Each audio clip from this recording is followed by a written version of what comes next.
ये कहानी ऐसे आदमी के ऊपर आधारित है जो एक ऐसा कल्ट चलाता है जिसमें वो अपनी ही बेटियों के साथ शादी कर लेता है। इसके बाद वो उनके साथ आगे क्या क्या करता है ये हम आज की इस एक्सप्लेनेशन में देखने वाले हैं। दोस्तों, वीडियो में आगे बढ़ने से पहले मैं आपको बताना चाहता हूँ कि मैंने एक दूसरा चैनल भी शुरू किया है जिसमें मैं इससे भी बढ़िया बढ़िया मूवीज को एक्सप्लेन कर रहा हूँ। अगर आपने अभी तक उस चैनल को सब्सक्राइब नहीं किया तो प्लीज उस चैनल को सब्सक्राइब करके मुझे सपोर्ट जरूर करें। तो चलिए बढ़ते हैं एक्सप्लेनेशन की तरफ। फिल्म का नाम है द अदर लैम्प और ये फिल्म 2019 में रिलीज हुई थी। मूवी शुरू होती है और हम काफी सारी लड़कियों को खाने की टेबल के पास बैठा हुआ देखते हैं। इन सभी लड़कियों के बीच में सिर्फ एक ही आदमी बैठा होता है जिसका नाम शेफर्ड होता है। दोस्तों, यहाँ पर जिन लड़कियों ने रेड कलर की ड्रेस पहनी है वो सभी लड़कियां शेफर्ड की वाइफ हैं और बाकी लड़कियां जिन्होंने ब्लू कलर की ड्रेस पहनी है वो सभी शेफर्ड की बेटियां हैं। दरअसल ये सभी एक कल्ट का हिस्सा है जो बाहरी दुनिया से अलग जंगल में रहते हैं और ये सभी लड़कियां शेफर्ड को ही अपना भगवान मानती हैं। अब ये उसे भगवान इसलिए मानती है क्योंकि शेफर्ड ने उनकी मदद तब की थी जब ये बहुत बुरे हालातों से गुजर रही थी और उन्हें बाहरी दुनिया ने बहुत परेशान कर दिया था। जिसके बाद शेफर्ड ने इनका ख्याल रखा, इनको प्रोटेक्ट किया और इनको रहने की जगह दी और इसी वजह से ये सभी शेफर्ड को अपना भगवान मानती है। यहाँ तक कि ये सभी लड़कियां खाने और सोने से पहले शेफर्ड के नाम की प्रेयर भी करती हैं। फिर एक दिन जब शेफर्ड अपनी बेटी सेला से बात कर रहा होता है तब हमें पता चलता है कि शेफर्ड को अपनी बेटियों में से सबसे ज्यादा प्यारी सेला ही लगती है क्योंकि उसका मानना था कि सेला अभी तक पूरी तरह पवित्र है। शेफर्ड सेला को हमेशा बताता था कि तुम बिल्कुल तुम्हारी माँ की तरह खूबसूरत हो और फिर जब सेला शेफर्ड से उसकी माँ के बारे में पूछती है तो शेफर्ड उसे बस यही बताता है कि तुम्हारी माँ दिखने में बिल्कुल तुम्हारी तरह थी और तुम्हें जन्म देते वक्त ही उसकी मौत हो गई थी। इसके बाद हम देखते हैं कि सेला एक कैबिन में 2 लड़कियों के लिए खाना लेकर आती है। यहाँ इन लड़कियों में एक का नाम सैरा होता है और इन लड़कियों को यहाँ पर इसलिए रखा गया है क्योंकि शेफर्ड का मानना है कि ये दोनों लड़कियां पवित्र नहीं है और शेफर्ड ने बाकी सभी लड़कियों को ये बोला है कि अगर कोई भी इन लड़कियों को छुएगा तो वो भी इनकी तरह अपवित्र हो जाएगा। इसके बाद जब सेला सैरा के सामने शेफर्ड की बात करती है तो सैरा उसे बोलती है कि तुम लोगों को अंदाजा नहीं है कि शेफर्ड कितना बुरा इंसान है। अब इस पर दोनों की आपस में बहस हो जाती है और सैरा उसे वहाँ से जाने के लिए बोलती है। अब इसके कुछ दिनों बाद जब सेला पहाड़ों पर घूम रही होती है तो तभी उसे उसका पहला पीरियड आता है। अब अपने पीरियड ब्लड को देखकर सेला बहुत ज्यादा डर जाती है और चिल्लाने लगती है। दरअसल उसे ये पता नहीं था कि पीरियड होना एक नॉर्मल है और ये सभी लड़कियों को होता है। अब ये देखकर सेला इतना ज्यादा डर जाती है कि वो वहाँ पर एक भेड़ के बच्चे को मार डालती है और फिर वो सभी को आकर बताती है कि जंगली कुत्तों ने आकर भेड़ों को मार दिया। वहाँ शेफर्ड भी उसकी बातों पर विश्वास कर लेता है और उसे जाने देता है। अब सेला इतना ज्यादा डर गई थी कि उसे रात को नींद तक नहीं आती। तभी उसे बाहर कार की आवाज सुनाई देती है और फिर जब वो खिड़की से बाहर झांकती है तो वो देखती है कि शेफर्ड किसी पुलिस वाले से बात कर रहा है। वो पुलिस वाला शेफर्ड को धमकी देता है कि तुम लोगों को जल्दी ही ये जगह छोड़नी होगी वरना तुम सभी को अरेस्ट कर लिया जाएगा।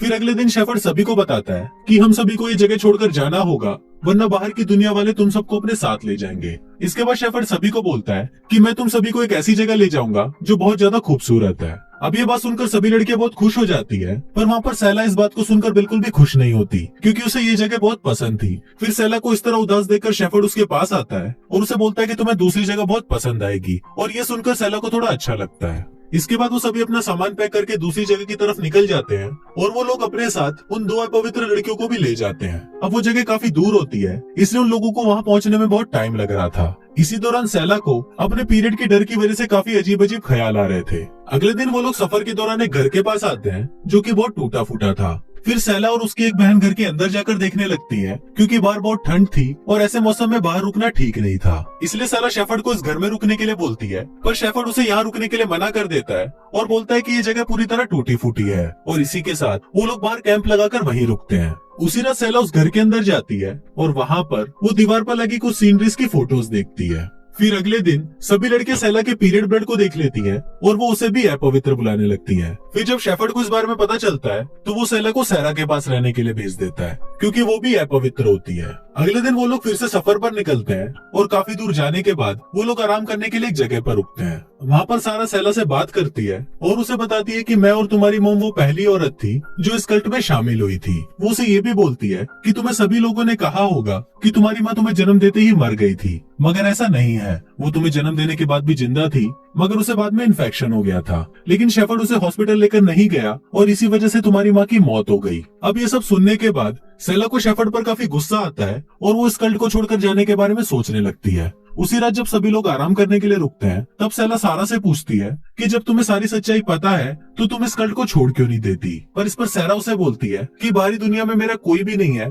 और अगर मैं इस कल्ट को छोड़कर यहाँ से चली भी जाऊँ तो मैं किसके पास जाऊंगी, इसलिए मैं यहीं पर ही रहती हूँ। सारा उसे ये भी बताती है कि एक टाइम था जब शेफर्ड उसे सबसे ज्यादा प्यार करता था, पर जब से वो अपवित्र हुई है तब से शेफर्ड ने उसे कल्ट से काफी दूर कर दिया है। अगले दिन वो सभी फिर से अपने सफर के लिए निकल जाते हैं, पर तभी उनमें से एक औरत जो प्रेग्नेंट थी उसे लेबर पेन होने लगता है। वो औरत बार बार यही बोल रही थी कि वो इस बच्चे को यहाँ पर जन्म नहीं देना चाहती, पर लेबर पेन ज्यादा होने की वजह से उस औरत को जंगल में ही अपने बच्चे को जन्म देना पड़ता है और बच्चा पैदा करने के साथ ही उसकी मौत हो जाती है। अब इससे सभी लोग बहुत ज्यादा दुखी हो जाते हैं, पर शेफर्ड को इससे कोई फर्क नहीं पड़ता और वो उस औरत की बॉडी को वहीं पर ही जलाने लगता है। पर तभी वहाँ पर सारा आती है और उसे बोलती है कि ये सब तुम्हारी वजह से हुआ है, पर शेफर्ड उसकी बातों पर ध्यान नहीं देता और वो उस मरी हुई औरत की बॉडी को जला देता है। फिर जब वो लोग आगे सफर के लिए निकल रहे होते हैं तो शेफर्ड उस औरत के बच्चे को अपने साथ नहीं ले जाता, क्योंकि उस औरत ने एक लड़के को जन्म दिया था और शेफर्ड के हिसाब से इस कल्ट में कोई भी लड़का नहीं हो सकता। पर सारा जब ये सब देखती है तो वो डिसाइड करती है कि वो उनके साथ आगे नहीं जाएगी और वो उस बच्चे का ख्याल रखने के लिए यहीं पर ही रुकेगी।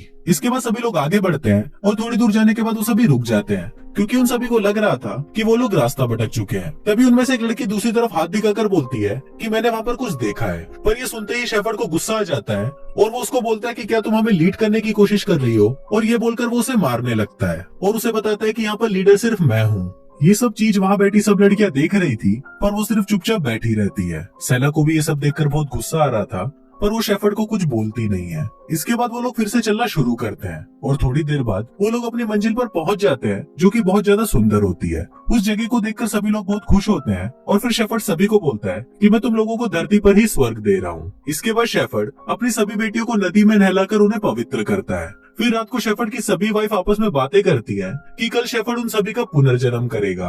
अगली सुबह जब सारी बेटियां उठती हैं, तो वो देखती है कि उनकी मॉम्स वहाँ से गायब है। फिर वो सभी अपनी माँ को ढूंढते हुए नदी के पास जाती हैं, जहाँ पर शेफर्ड बैठा हुआ था। फिर शेफर्ड अपनी बेटियों को बोलता है कि मैंने इस नदी की मदद से तुम सभी की माँ को मोक्ष दे दिया है, लेकिन असलियत में पिछली रात शेफर्ड ने उन सभी को नदी में डुबाकर मार दिया था। इसके बाद शेफर्ड अपनी सभी बेटियों को बोलता है कि अब से तुम सब मेरी वाइफ बनोगी, और फिर वो सेला को अपने पास बुलाता है और उसे बोलता है कि तुम मेरी सबसे अच्छी वाइफ बनोगी और इस कल्ट को लीड भी करोगी। पर इस पर सेला उसे मना कर देती है, जिस पर शेफर्ड गुस्से में उसे एक चांटा मारता है। इस पर सेला को भी गुस्सा आ जाता है और वो भी शेफर्ड को जोर जोर से चांटे मारने लगती है। अब सेला को देखकर बाकी सभी लड़कियों की भी हिम्मत बढ़ जाती है और फिर वो सभी लोग मिलकर शेफर्ड को जान से मार देते हैं। अब इसके कुछ दिनों बाद जब पुलिस वाले वहाँ पर आते हैं तो उनको शेफर्ड की सभी वाइफ्स की डेड बॉडी मिलती है और साथ ही जंगल में आगे जाने पर उन्हें शेफर्ड की भी डेड बॉडी मिलती है, जिसके सिर पर लैम्प के सिंग लगे हुए थे। और कुछ इसी तरह से ये फिल्म यहीं खत्म हो जाती है। तो दोस्तों ये थी द अदर लैम्प मूवी की पूरी कहानी। अगर हम इसकी रेटिंग की बात करें तो IMDb पर इसको मिले हैं 5.3 आउट ऑफ 10 और रोटन टोमेटोज पर है ये 75% फ्रेश।